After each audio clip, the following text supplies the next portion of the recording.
Hello and welcome or welcome back. If you are new here, my name is Justina. I'm a Western astrologer.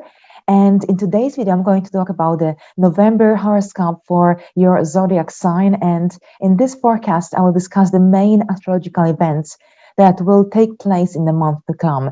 This forecast is most accurate for the rising sign. However, you can also watch it for your moon sign or for your sun sign if you wish. Without further ado, let's begin.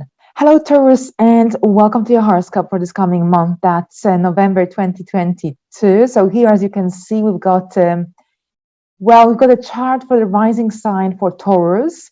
And as we begin the month, we've got Venus, Mercury, and the Sun in your seventh house. So here, with the approaching total lunar eclipse in the sign of Taurus, in your sign, there is a lot of focus here in, the second part of October and the first part of November on yourself as well as on your relationships.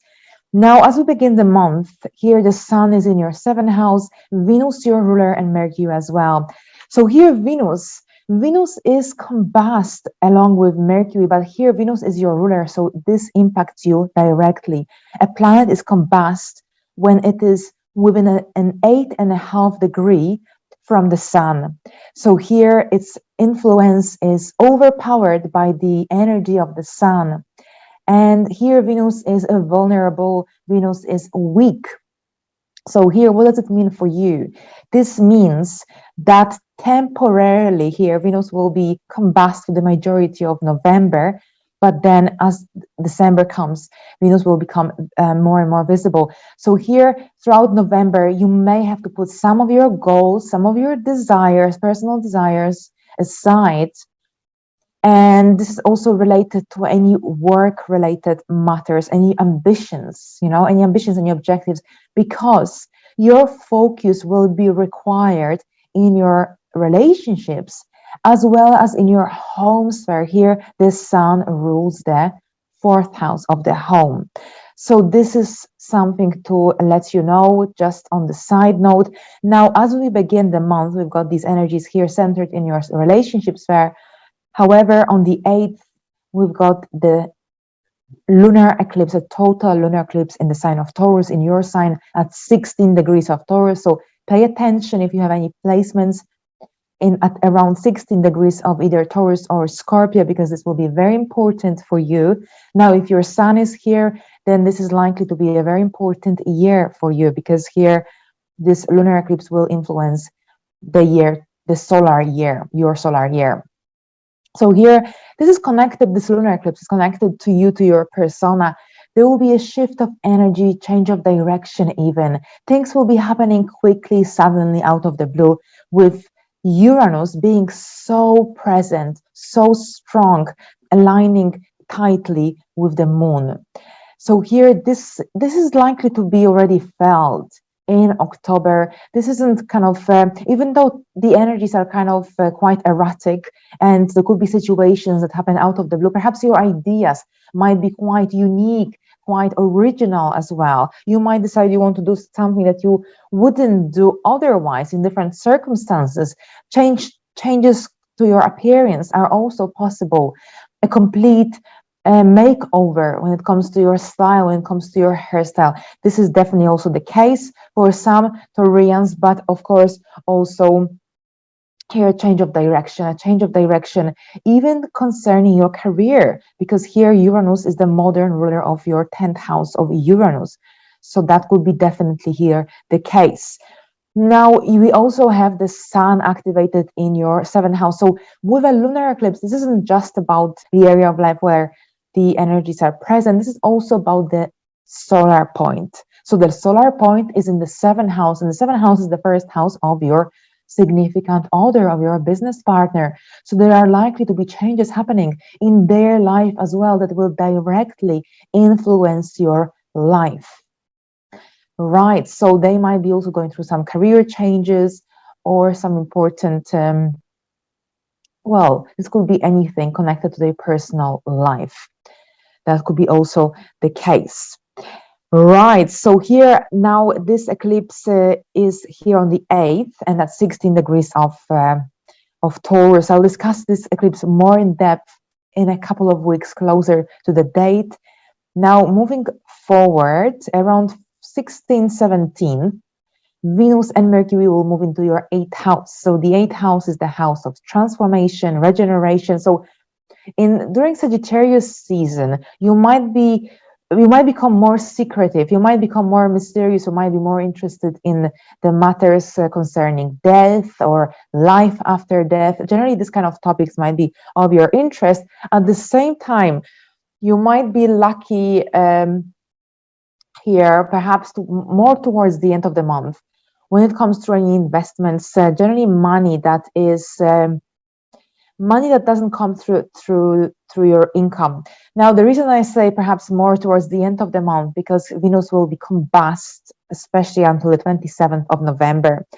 But it will be here for quite a while. We can even check now. It will be here present for quite a while until the 10th of December. So you can certainly gain some luck throughout this time. Mercury will also help you to deal with situations, relationships, issues in your life that perhaps would seem challenging otherwise.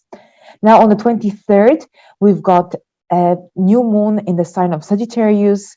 Sagittarius is a fire sign, so you might not enjoy this new moon that much, because here Sagittarius doesn't really connect. There's an inconjunction, but it's not like a nice smooth aspect. But overall, this is also connected to transformation, detox, and generally seeking more spark in the area of life that kind of become overly stagnant. So you will have to know this. You will know this because it's, depending on your circumstances, but generally here, you want to also move away from unhealthy habits. This is about self-improvement. This is about also self-empowerment. So you want to move away from any habits, routines, or even some thoughts, negative thoughts that disempower you, that lower your self-esteem. Here also, intimate life is present. Now, this 8th house is the 2nd house of your partner. So here, if you are in a relationship, your partner might be going through some financial changes.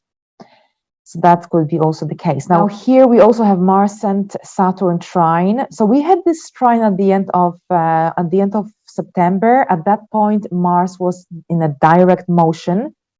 So Mars and Saturn, this is about taking action, and this action brings fruitful results as long as you put the right mindset into it, as long as you have a good plan, as long as you're consistent.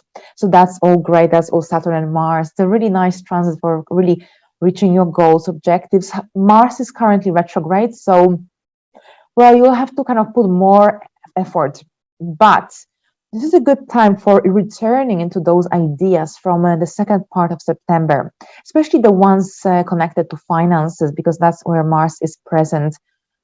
So perhaps some new ideas concerning how to manage your finances better, how to generate more income, and generally this is connected also to your resources, to your possessions, therefore worth, self-esteem. So there could be a recurring theme from the second part of September, but generally this is a good time for taking action.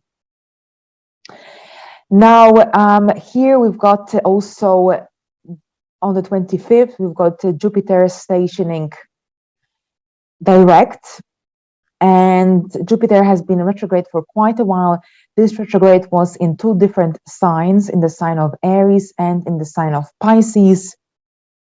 So here, when Jupiter was retrograde, Jupiter is a planet connected to luck, abundance, good fortune. Of course, Jupiter has got 2 faces, because when Jupiter makes a negative connection to other planets or an angle in our chart, it can also act as it could also create tendencies towards excessive behavioral patterns. With Jupiter in a direct motion, and this is a time when you might finally see some little positive results moving forward. You might experience more luck as well. Jupiter will be in a direct motion, so its energies will flow very at a very, in a kind of easy way. All right, so this is what I've got for you about this month. So thank you very much. I'm going to stop sharing my screen now. All right, so thank you very much for your attention. I hope you enjoyed this forecast, and I'll see you in my next video. Thank you and bye for now.